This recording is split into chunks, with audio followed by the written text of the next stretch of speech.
Here we are, match day -1. Welcome to Extra Time and the build-up before this final Houston match featuring Morocco and Canada. Also on the show, we're hearing from Flo Balogun of the U.S. about his red card and how one painter turns the love of soccer into a work of art. But the big news is this: Mexico, England on Sunday, still being played at night. Throughout the day, we've seen some news reports saying the kickoff time will likely be moved up because of potential bad weather in Mexico City. BBC reporting this possible change catching many by surprise. Still, as of now, there has been no change. Also today, organizers for the World Cup gathering at Houston Stadium, calling our city's role a major success. They also mentioned the World Cup bringing the equivalent of 6 Super Bowls thus far to Houston in just 15 days, something that was talked about even before the tournament started. Been very pleased with what we've put out as our product here from the FIFA side of it. A lot of happy people have been leaving the buildings, and that's ultimately what my goal is to get them in safe, have a great time, and leave happy. So half the fans happier than the other half a lot of times, but that's to be expected when we're doing an event like this. Yes, so there's one take on this World Cup in Houston, and now as we shine a light on the kickoff, I'm guessing we'll hear a similar story from the president of the Houston Host Committee, Chris Canetti, here for the first show, now here for the last. Good to see you. You said Houston was ready, and it was. Is there a moment now from this World Cup which will give you chills even when you think about it years from now? There's not one, there's many. I mean, it's been unbelievable from the start right on through till today. There's been, like the way I like to say it, there's just one wow moment after the other. Sometimes it's in a grand fashion, sometimes it's in a very small way, but this World Cup has brought so many exciting moments and so many exciting memories to people across Houston. And for me, it's just been a sense of pride to sit back and watch and see it all happen. The Houston Stadium receiving rave reviews. Were you surprised by the reaction it has gotten from outlets like The Athletic? Not really, to be honest. We knew it was a fantastic venue. So, it's got a great history of major sporting events, and in particular major international soccer events. And FIFA did an unbelievable job dressing up the stadium and changing the experience in there, taking it to a whole new level. So it's been great to see all the positive responses across the globe coming from fans who have come in to watch games here. So, but we knew it was a great venue from the start. And you said transit and metro was prepared. We saw fans from all over using it. Are you pleased with public transit? Yeah, that's been one of the major success stories coming in. It was certainly a concern for all of us, is how we were going to move so many people around the city, from the airports to downtown to the stadium, downtown to the fan festival. And really, up to this point, we've had 0 major incidents as it pertains to traffic. People took our advice. They took the metro light rail train, the red line, down to the stadium in record numbers. So it's really been an absolute success from that standpoint. When you were here the first time, you mentioned the only concern you had was something beyond your control. Did anything like that happen? Well, we had a couple of moments where it almost did. You might recall a few days into the event, there was a tropical storm that just skirted us to the east, and there was reports of all kinds of major flooding coming to Houston. That was going to be right before the second game of the tournament, the Portugal-Congo game. But we skirted that. We got lucky there. And then you may recall also when we had the Dutch march to the match, the orange march to the match on that Saturday, there was a real heat advisory in effect with this heat dome sitting overhead. And we caught a big break as well, where that kind of moved out overnight. And the temperatures that Saturday morning for that walk were reasonable for Houston standards, and we avoided a beyond dangerous situation. Good segue there, because you had mentioned the fans from Portugal, the Netherlands, Germany. Did these groups meet your expectations, or did they exceed your expectations? Well, they all exceeded our expectations, but in particular, the fans from the Netherlands exceeded our expectations. I had the joy of participating in the Orange Walk to the Match on June 20th. I rode the famous orange bus. Woo! And got to do that with my daughter, Kara. And it was one of the greatest things I've ever seen in my life. We ended up coming out saying 25,000 people participated in that march. We think it might have been closer to 40,000. We don't have an exact way to do it, but it was really just a beautiful thing, a sea of humanity, dancing, partying, having a good time successfully and safely with really no problems whatsoever. How do you believe or feel FanFest was able to handle the crowds? We had a plan and it worked. We had a plan where we had a fairly tight footprint for the fan festival where we wanted it to always feel crowded and busy, and that's worked. But we had an overflow strategy where fans could fill into Shell Energy Stadium as what's called soccer celebration. Yep. And we also created this thing called Football Fiesta, which was the destination brand of the Edo neighborhood. I looked at a study this morning that as of June 29th, 600,000 people have gone down to Edo, whether it was the fan festival, Shell Energy Stadium, or the surrounding bars and restaurants. Every single bar and restaurant in that neighborhood has seen an uptick of visitors from 30 to over 1,000%. So we have, that could approach 1 million people by the time the World Cup is done. Wow, and there is a live look at Fan Festival as we speak. Was it meaningful for Houston to be more than just a match site, to actually serve as a base camp for Congo? Yeah, absolutely. I mean, we wanted to be everything when it came to the World Cup. We wanted to be a match site. We wanted to have an unbelievable fan fest, which is why we were open every single day, all 104 games. And it was important for us to have a base camp. We were disappointed when the first 42 teams were selected and Houston did not get a base camp. So we worked really, really hard to make sure that when those final 6 teams qualified, that one of those would be coming to Houston. And we had a great time with Congo here, and they did a great job advancing through the tournament. Not to add something to your calendar, say 5 years from now, but do you believe that Houston should be one of the favorites now to be a host city for the Women's World Cup in 2031? Yeah, I firmly believe that. Look, that's part of the legacy that we hope to leave behind here. We hope that we were able to run such a successful event here in 2026 that FIFA and everybody else would see Houston as a city that we must return to. So I think so far we've checked all the boxes. We've had huge success. We still have 2 weeks to go, even though tomorrow's our last game. We're doing the Fan Fest right through to the 19th. So we can't rest yet. No. Hopefully, if everything goes well, we really want the take behind after this to be, Houston must be a host city for the Women's World Cup in 31. And speaking of looking forward, will Houston step up and support the Dynamo and the Dash and are these teams equipped to really capitalize on this moment moving forward? Yeah, of course they are. I mean, back when I was president of the Houston Dynamo, we had sellout crowds, week in and week out. We were winning consistently. So that's got to be part of the equation for the Dynamo and the Dash. But certainly, the soccer audience exists here in Houston. There's no doubt about it. You can't say Houston is not a soccer city. It is.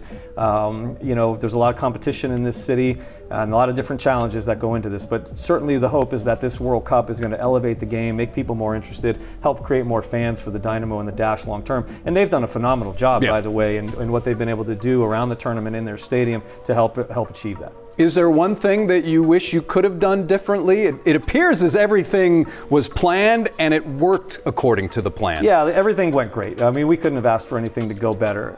Really, it's been perfect. But, anytime you do something like this that you've never done before, you learn things. So, if we ever do get the opportunity to do it again, we'll take from our learnings, we'll build off of our package here, our success stories, and even make it better. All right, I'm going to put you on the spot here. Give Houston a grade for its work the past month or so. I got to give us an A+. I really do. I mean, everything has gone, like I said, according to plan. We've gotten great reviews from the fans, from the visitors. FIFA has been very complimentary to us.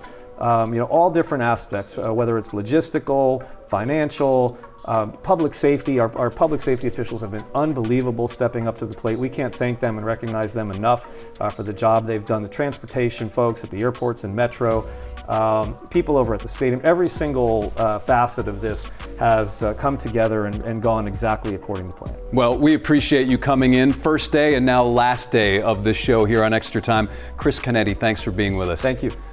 And also happening today, another round of 32 match decided by a shootout. Egypt defeating Australia in Dallas. Egypt goes on to play the winner of Argentina and Cape Verde. And looking ahead to the final match in Houston, where could this game be decided based on another special guest's opinion who once played for the Canadian national team? On one side, Canada. On the other, Morocco. It is the final Houston match of this World Cup, Saturday noon. Both teams have been here training. Morocco 6th in the FIFA rankings. Canada number 30, now hoping to pull off an upset. And who better to talk Canadian soccer than Pat Onstad, Canadian and the Dynamo's president of soccer. Must have been good to see the guys this week. Great seeing the guys. And funny enough, is the players are all these little young kids that run around super fit.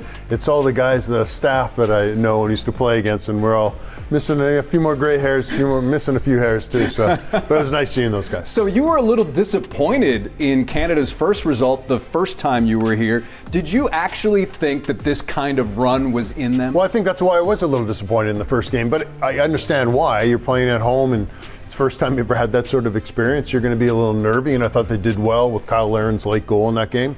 But then to go play against Qatar, win 6-0 in Vancouver in front of a great crowd. I mean, it absolutely rallied the country, and it's exciting to see how far they've gone so far. So now when we look at this squad at this stage, what is this squad's identity in your mind? Yeah, I mean, the biggest one is I think Jesse Marsh has done a great job, and he tends to do it with a lot of his teams, but certainly with this Canadian team, is just bringing them together as a family. I mean, they fight for one another. You know, Ishmael Kone had a horrific injury in the first game, and you see how that just brought the team together. There's Kone hopping on one leg, celebrating with the team to qualify and get through, and beating South Africa. So they're a really close-knit group, and you could feel that. I mean, it's around them only for 2 days, but you can tell that that's kind of their identity. And I imagine having that's important at this stage, because sometimes, yes, analytics are great, but you also have to trust the guy next to you on a big stage. Yeah, and they're going to suffer. Like they're going to play Morocco, who's a fantastic team, one of the best teams in the world. So there's going to be moments in the game where they're going to have to suffer, but they're going to have to pull together. And if they can do that, which they already know, that's kind of their identity. I think they'll be in really good shape. And on the board, Pat, let's do this. Pat's Path. Pat's path to the quarterfinals for Canada. We have 3 things. What would be your first thing? The first one's going to be defensive shape. So they're going to have to be tight, and they're often playing in a lower block, but keeping the Morocco to the outside. If they can play in the middle, they have the talented players that could punish you in the middle of the park. And I think Jesse's group will do a really good job of that. That I think this will be one of their strengths. And number 2 would be? Well, then the big one for them is going to be transition, right? It'll be, can they get out in the break? When can they trap them on the defensive shape? Can they trap them on the sideline? Do they trap them in the middle? That'll be a coaching and team decision. But then once they get that ball, can they attack vertically as fast as possible? And they have the players. They have top players to be able to do that. And really, this is about applying pressure in all areas just to make Morocco uncomfortable? In the right areas, yeah. You don't want them to get in too much of a rhythm. And I think that's the nice thing is we're playing indoors. We're not playing outside here in Houston, so they'll be able to run all day, and that's certainly one thing the young Canadian team can do. And what would be your final one? The last one's just to be able to face some adversity. You know, whether they get scored on first or whether they get calls that aren't going to go their way, there's going to be moments where you have to stick together as a group. And like I said, this is their culture. They're able to stay together. And if they can face adversity and overcome that, they'll be in great shape in this game. And right there on the board, that is Pat's path to the quarterfinals for Canada. And when we look at this match, where do you think it could be won or lost? Yeah, well, again, I'm not the head coach of this team, but I'm going to say from my outside end, just a little bit that I know, and I haven't been focusing on these teams, but ultimately when you get to these sort of games and this level, round of 16 at the World Cup, to try to advance to a quarterfinal, it's always going to be inside the penalty box. What can you do in here? And so for Canada, it's going to be important when they do get their moments, and they will get moments. They'll get looks that they're going to have to be able to punish the Moroccan team. And then for them, so when Canada does get in here, it's going to be important they score. Morocco, on the other hand, they've got to do their best to make sure that they don't get in here. If they've got some talented players, it doesn't take them too many opportunities. Now, having said that about Canada, if you get a Jonathan David gets a look, that's a pretty good thing for a Canadian fan to do. But also at the same token, we've got to make sure that Morocco doesn't get in there as well. The fact that Canada has been able to score goals in this tournament, does that make them feel better, feel good coming into a match like this? I would think so. You know, Steven Eustachio's goal, getting a goal from a midfielder in a key moment, I think that those are big things that give a lot of confidence, boost the confidence of the squad completely, that, hey, we don't just have to rely on a Jonathan David to score a hat-trick against Qatar, you know, or a Kyle Laren or a Tani up front. Now we've got other guys so we can hurt them in different ways. But again, ultimately, I think it's going to be the penalty box that's going to decide this match. And Pat, it would not be the knockout stage around here without the confidence meter. That's what we do on this show. Right. High confidence, low confidence. How confident are you that Canada and Morocco could be decided by penalties? Penalty kicks, I'm not sure. I mean, my confidence is probably somewhere in between. But if you're going to ask me the next question. Well, we'll get to that. Okay. We're going to get to that. So that's PK. So okay, that's PK. That's PK. Gotcha. So let's move to Mexico and England. England's experience in knockout matches becomes the deciding factor in that one. That I'm not sure. I think so. My confidence on England being the deciding factor because of their experience, not so much. I think it's really the big one's going to be in that game is going to be the atmosphere at Azteca, the altitude, the air, the whole 9 yards. So Mexico, that's going to be a very difficult match for England. And having said that, Mexico and England, does this match live up to the hype? How confident are you in that? Absolutely, it already is. This is the most hyped game here right now in the World Cup. So it's going to be a fantastic environment, fantastic game for the World Cup. Let's transition to U.S. and Belgium. The United States can keep Belgium's stars quiet for 90 minutes. 90 minutes, not sure, but I'm pretty confident. So, that's a mess there. That's okay. What I would say, as long as the U.S. is a little, it operates a little more cleanly. Exactly. But I think the U.S. it's a good matchup for them. Belgium are not the Belgium that a lot of people have known the last 4 to 8 years. They're an older, aging team, and I think right now the U.S. is gaining some momentum. I'm excited for this match. And the U.S. can win without Balogun. That's going to hurt them a little bit. But Ricardo Pepi, who's from El Paso, a guy that grew up kind of in the FC Dallas Academy. For me, I think it's okay. It's not Balogun, but I think we've got a great opportunity here to score some goals. And here's the question Pat wanted me to present early on, but we had to leave this one for the final one. I probably don't even need to get it out of my mouth because Canada, how confident are you that Canada advances? Very confident, and I've been saying this all week. All right. A 2-1 score. I'll even call the score. I'm very confident.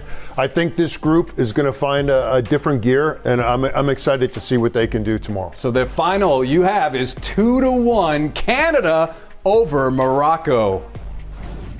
So win or lose, what has this World Cup meant for soccer in Canada? Yeah, I think it's been amazing. It's been amazing. And I go to my own experience.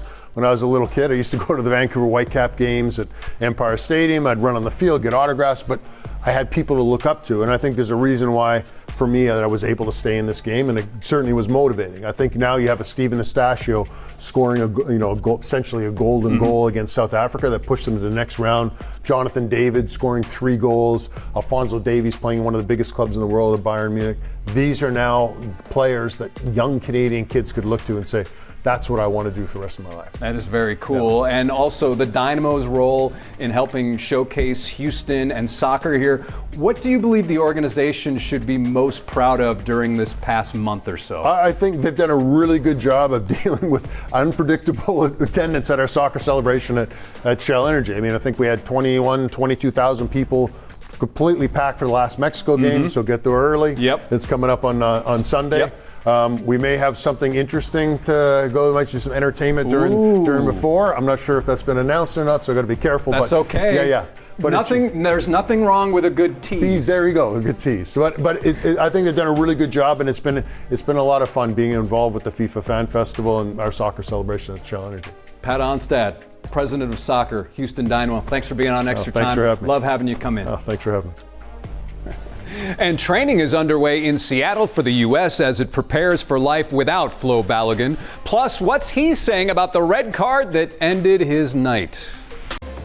From the pitch to a man trying to pitch. U.S. soccer coach Mauricio Pochettino working on his form as tonight he will throw out a first pitch before the Mariners game. Yes, Seattle is where the team is currently staying as it prepares for Belgium and the round of 16 at Seattle Stadium.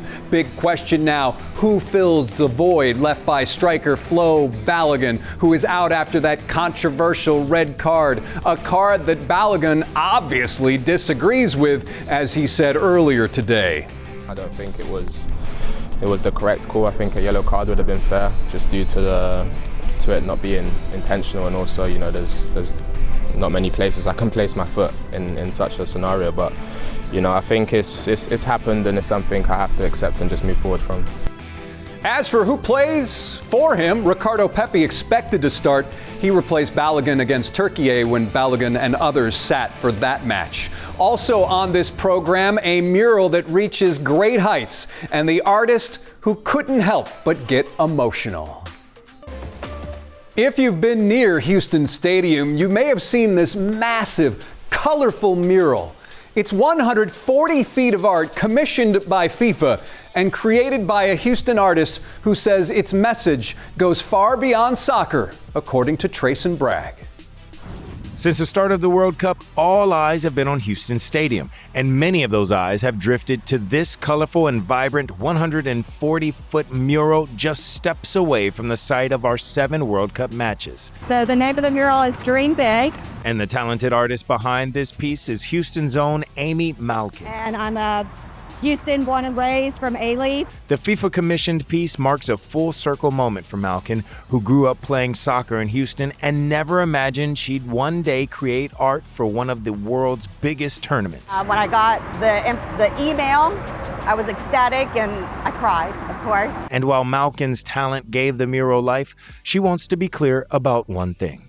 It's not really my mural, it's Houston's mural, and we're celebrating the reason, the catalyst of this mural is the World Cup games, but the messaging is way bigger than the games. Amy says she hopes that this mural inspires everyone who sees it to dream big and go for it. Reporting in Houston, I'm Trayson Bragg, KHOU 11 News. Thank you, Trayson. And that is going to do it for us on Extra Time. This is our final show of this World Cup. Special thanks to our guests tonight, Chris Canetti, Pat Onstad. Thank you to those behind the scenes, producer Chance Williams, directors Mike Hester and Angelique Andrews. And we want to take one last look at Fan Festival. Just a heads up for your weekend plans. Tomorrow, the Fan Festival will be closing at 6. So make sure, get there early if you want to go and enjoy the rest of the tournament. It has been enjoyable for us to bring it to you. Thanks for watching Extra Time.